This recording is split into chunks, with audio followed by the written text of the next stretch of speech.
Hello, this is Angela with Parkrose Permaculture. It's a lovely, cool spring day here in Portland, Oregon. We're in the backyard of my permaculture garden in Zone 8B. I get requests all the time for lists of my top 5 or top 3 plants that I consider in various elements of food forest design and sustainable permaculture gardening design. So let's do it. Let's knock out those videos. So today I want to start with my top mid-sized shrubs for food forest design. Now again, I'm in Zone 8B. This is a temperate climate, so you want to check all of these plants against your location. Permaculture is site-specific design, so you want to make sure that these plants will thrive where you are and produce a yield for you, be it food, fiber, or medicine. Let's start with number 1 on my list, which is the European currant. So this is a black currant behind me. It smells lovely. Even the foliage has this lovely foxy aroma. It smells beautiful all year long, actually.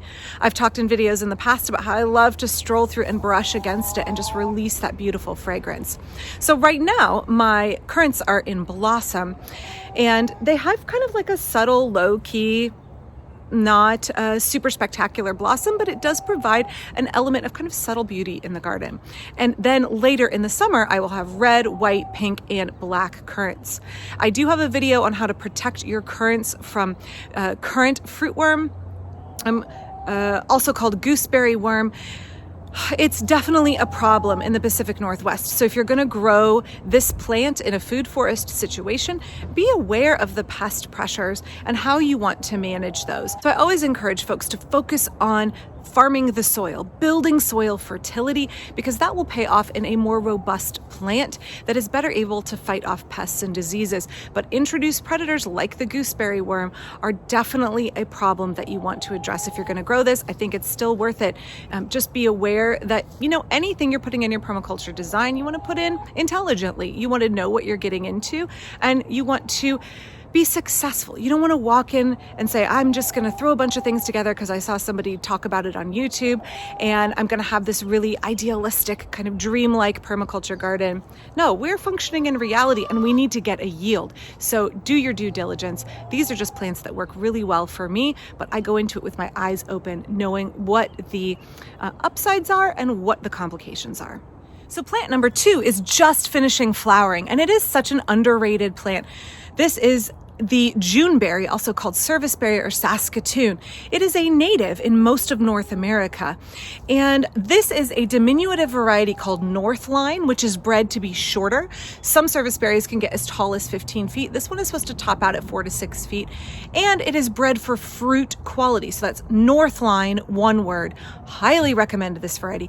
Large, sweet, flavorful fruits. The Serviceberry produces fruit obviously in June. That's why it's also called the Juneberry. They are about the size of a blueberry. They have kind of a cherry, blueberry, almond flavor all mixed up together. I think they're really lovely for baking and for eating fresh with granola. The Juneberry, as I talked about in my recent video on climate change planning for growing blueberries, the Juneberry is much more drought tolerant, much more heat tolerant. I had no problems with my Juneberries in full sun last year during our heat wave. So I'm really thinking about including this more in a food forest design. Now, with any of these kind of mid-sized shrubs, we're thinking about how we're stacking our plants in so they get adequate sunshine and so that we aren't having plants rubbing against each other.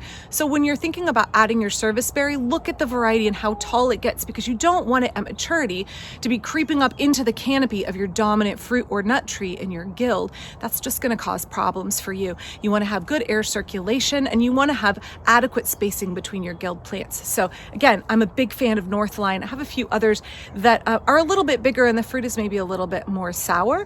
I really, really like this variety. Again, if you're looking at growing it in the Pacific Northwest, be aware that it does get cedar apple rust.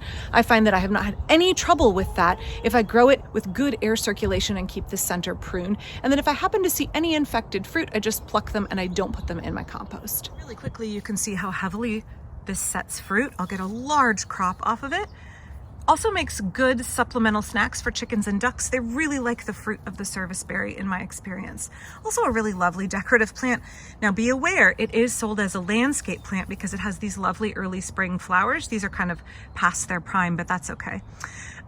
So make sure that you are getting a cultivar that is selected for fruit production and not one that is selected for landscape appeal. It makes a big, big difference. I got this from Burnt Ridge Nursery in Washington State. Number 3 on my list is the good old blueberry. And this is an evergreen variety, but I have several around my garden. I probably have about 14 kinds of blueberries. I grow almost all high bush blueberries here. I have one rabbit eye, which is the pink lemonade blueberry. So I had a video recently that talked about growing blueberries in a warming climate, so you definitely want to check that out. But historically, blueberries have been a stellar producer where I am. They do require very acidic soil, pH 4.5 to 5.5, and they are slow growing. So for me, I feel that blueberries is kind of, you want to look at your long range goals, and you're playing the long game. So when you put it in your food forest, you're thinking, okay, it's only 18 inches high now, but in 15 years, how tall is it going to be? So be aware when you put it in the variety of blueberry you have and how tall it gets. Also, think about maybe some shade protection if you live somewhere with dry summers. Blueberries do not fruit. They sometimes don't even flower if the soil is too sweet. So you really, above all else, need to give them that really, really acidic soil. Add sulfur to your soil after you do a pH test if that is necessary. Blueberries also have shallow roots and don't really like to be transplanted, and they don't really like a lot of cultivation around the base. So if you're thinking about adding some annual veggies to your fruit guild, think again about putting them underneath a blueberry. Go somewhere else in your fruit guild. But blueberry, great, huge crops, could pick them for weeks and weeks on end. Pick some early, mid, and late season varieties, and you will have a huge, long harvest. Obviously, they freeze really well. Do be aware that when you are picking your blueberries, if you pick early, you need two different varieties that are from the same bloom group. So you'll need 2 earlies, 2 mids, and 2 lates in order to get fruit, and each one will need to be a different variety. This next mid-sized shrub is situated underneath plum trees in my front yard bed, right up against the street.